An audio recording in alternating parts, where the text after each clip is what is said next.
സർക്കാരിനെ രൂക്ഷമായി വിമർശിച്ച് പ്രതിപക്ഷ നേതാവ് വി.ഡി. സതീശൻ. ലഹരി മാഫിയകൾക്ക് സർക്കാർ രാഷ്ട്രീയ രക്ഷകർതൃത്വം നൽകുകയാണെന്ന് വി.ഡി. സതീശൻ പറഞ്ഞു. കളമശ്ശേരി കഞ്ചാവ് കേസിൽ എസ്.എഫ്.ഐക്ക് പങ്കുണ്ട് എന്നും നേതൃത്വം തന്നെ പറയുന്നു. എന്നിട്ടും മിണ്ടാതിരിക്കണോ എന്നും വി.ഡി. സതീശൻ ചോദിച്ചു.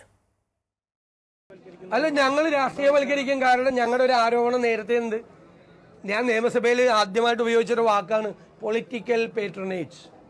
രാഷ്ട്രീയ രക്ഷാകർതൃത്വം ഉണ്ട് ഈ സംഭവങ്ങൾക്ക്.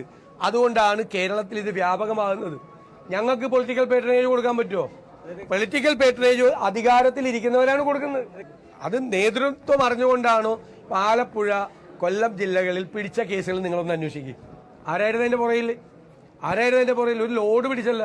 ആരായിരുന്നു അതിന്റെ പുറയിൽ? നിങ്ങൾ അന്വേഷിക്കുക. കംപ്ലീറ്റ് ആയിട്ടുള്ള കാര്യങ്ങൾ അന്വേഷിക്കുക. ഒരു പൊളിറ്റിക്കൽ പേട്രണേജ് കൊടുക്കുന്നുണ്ട്. യുവജന വിദ്യാർത്ഥി സംഘടനകൾക്ക് അതുമായിട്ട് ബന്ധമുണ്ട്. അവരതിൽ നിന്ന് മാറ്റണം. മുതിർന്ന നേതൃത്വം പറഞ്ഞ് ഇത് കേരളത്തിന് അപകടമാണ്, ഇത് ചെയ്യരുത് എന്ന് പറഞ്ഞ് മാറ്റണം.